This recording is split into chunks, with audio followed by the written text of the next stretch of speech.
qui.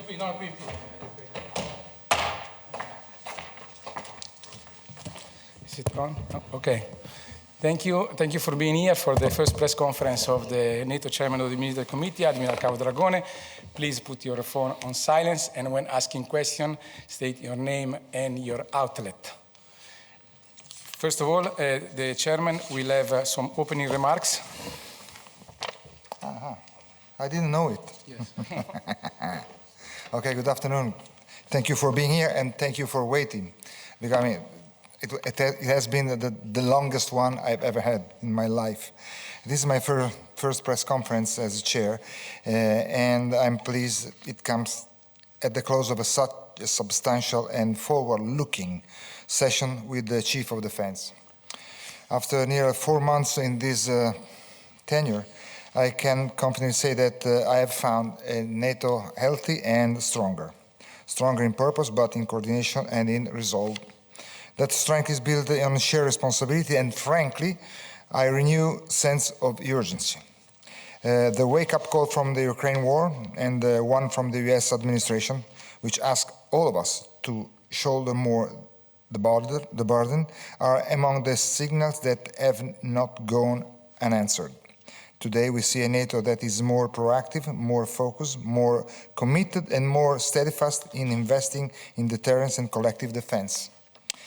A tight, solid alliance where the responsibility must and will be shared in a fair way for a stronger approach to security, stability, and peace. As we gather in the context of a world full of uncertainties, it is also important to remember that focusing too much on uncertainty can sometimes become an excuse for inaction. Yes, we are living through a time of shifting geopolitics, where new challenges seem to appear almost daily. But there are plenty of certainties in global security that we cannot ignore. On top of the list, the aggressive expansion of Russia, the destabilizing presence of China in strategic areas, terrorism, and the threat of cyber attacks, without forgetting the competition in the Arctic and in space. These are clear and present danger and challenges. We need to ensure that our focus on the unknown doesn't blind us to the known threats. Our adversaries are not standing still, and they could very well attempt to exploit what it might be perceived as weakness, but is actually one of our core strengths, the array of perspectives that we bring to our discussions. Our different points of view are and must remain a source of resilience, never a vulnerability to exploit. This is why, as I said at the beginning of my mandate, my priority is to work constantly to foster cohesion and resilience. This military committee meeting was a vivid demonstration of NATO's unity and our commitment in tackling the challenges of today's security environment. Let me share a few highlights. Strengthening collective defense. We review the implementation of the deterrence and defense of the Euro-Atlantic area, the so-called DDA, family of plans. These are not just strategies on paper, but the spine of NATO, sharpening our readiness to respond to any threat in any domain or dimensions. Warfighting transformation. With input from Allied Command Transformation, we advanced discussion on multi-domain operation, digitalization, and the kind of command and control that we ensure we fight and win as one. Support Ukraine.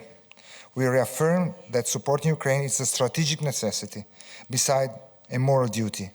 Helping Ukraine prevail is an investment in our own security and in the rule-based international order. Finally, I want to say that this meeting was not just about NATO military matters. It was about our broader security ecosystem.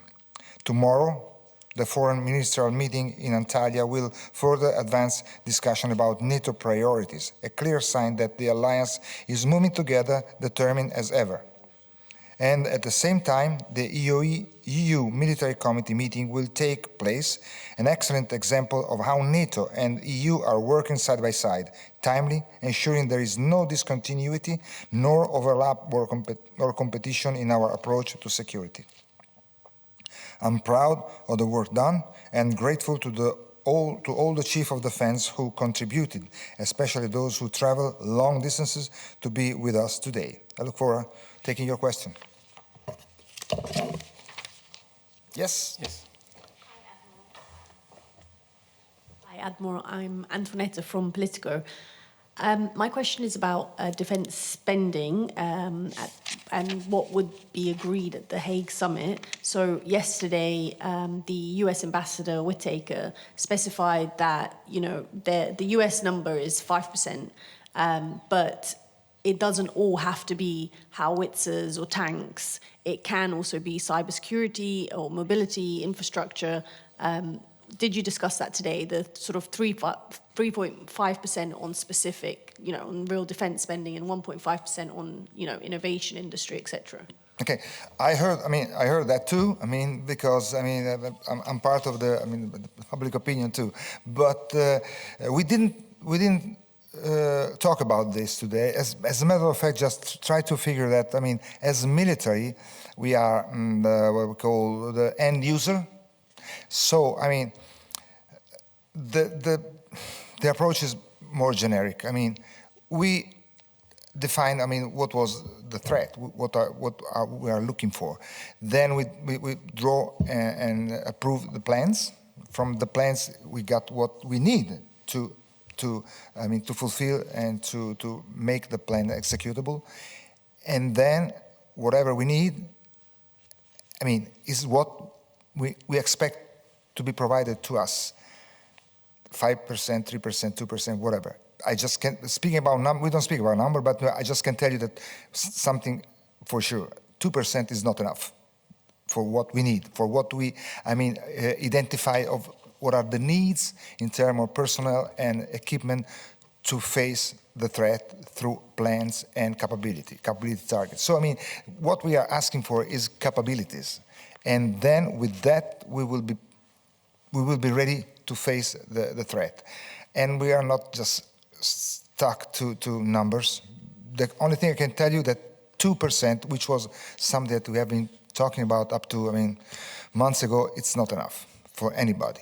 And there is a general increase, in defense spending, which is the message that we got and that we are honoring all the nations. Somebody quicker and somebody else just following, but everybody is just heading that direction. Yep. No. Sì, buongiorno Ammiraglio, parlo in italiano. Innanzitutto mi felicito per la sua nomina e mi complimento per la sua attività importante anche per un paese come l'Italia. Avrei due questioni. La prima, a livello di opinione pubblica si ha l'impressione che gli Stati Uniti vogliano disimpegnarsi in parte dalla NATO, quindi vorrei sapere qual è la sua posizione, la sua risposta a questo proposito. Poi, dal punto di vista anche legato a questo eventuale un po' disimpegno o leggero ritiro degli Stati Uniti, c'è l'esigenza di costituire un pilastro europeo di difesa nell'ambito, se possibile, della NATO. Ecco, a livello militare penso che l'esperienza ci sia, non sia un grosso problema questo a realizzarlo. Mi chiedo se però a livello dell'industria lei vede, la volontà di fare dell'economia di scala sui sistemi d'arma e di fare un'industria europea, una politica di industria europea della difesa che sia effettiva e in termini anche accettabili. Grazie. If you don't mind, I will answer in English so we can share with everybody the game is, from the answer, you must go back to the question, okay? That's the challenge. By the way, first part, we don't have any indication of any kind of disengagement from United States. We have been talking at a higher level than mine, with the Secretary General and the U.S. President. They have been talking, and there is no sign, no indication, no anything, just giving us the idea that they won't disengage. The thing is that probably there could be a reorientation toward some other direction because one member, let's talk it generally, one member of the alliance realized that there is a threat coming from somewhere else. So it is normal for a mature and a strong alliance like we are, that this nation is going to face this kind of threat, reorienting some assets there, and totally with flexibility and totally normally, the alliance is just, readapting and just taking care of what could be eventually the gap left by the ally who is just looking in another direction or going to another direction. Also because, let's talk it clearly, Indo-Pacific, whatever it occurs there have some effect on our area of responsibility and vice versa, of course. So I'm expecting that if there could be this kind of reorientation, we will react and we will just rebalance everything, and we, the other nation will take charge and just cover and fill the gap that the one who's directing his energy somewhere else is doing for the benefit of the alliance too. This is one point. The EU as a pillar of the alliance is already metabolized as a concept. The EU is already going in that direction. I'm foreseeing that, the EU nations, 27 over 32, will just get some capabilities which will be beneficial for the alliance too. It was a kind of a single set of forces, also for the capabilities could be the same story. So I'm pretty positive that the European Union is heading in that direction. European Union got let's call it the cold shower or the wake-up call from the US administration, so they react, quicker to get to the point quicker. We don't have to forget already in 2025 they already had a RDC rapid deployment capability operative. So they are 500 soldiers ready to be redeployed wherever they want to, even out of area or responsibility of Europe.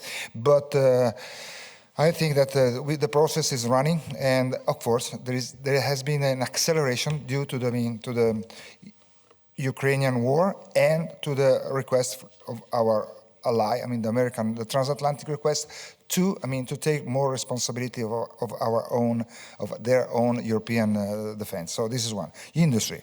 Up to now, I think this is the weak side. The weak side of the situation.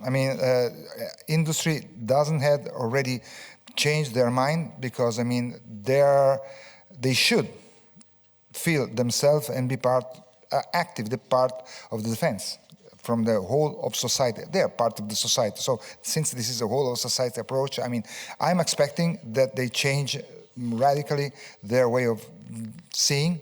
Sometimes we spoil them, we as military spoil them, we just accept something that probably it was not perfectly fit for our requirement in the past, and we need to change our attitude too.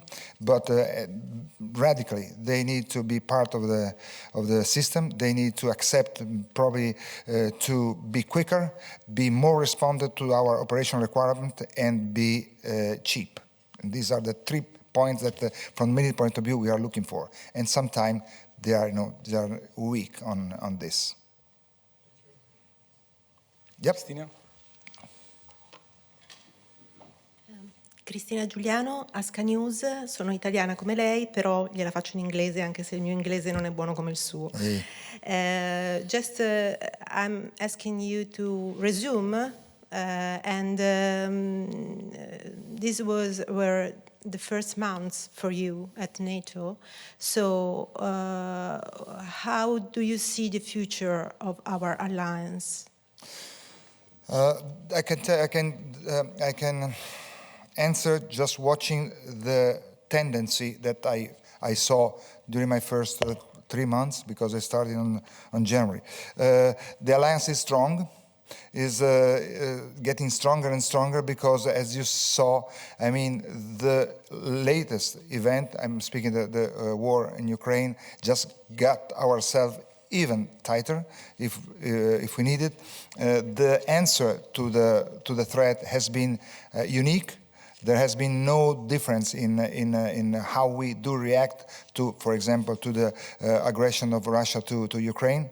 And probably this has been a gluing factor to get the cohesion at this level, which is really a really good one. And cohesion is the central gravity of the alliance, for example. So I mean, the 32 nation has been moving really totally to tune it up, and I think that in the future, because we don't have to lower our guard, even if, thanks to God, someday there will be peace in that part of the world.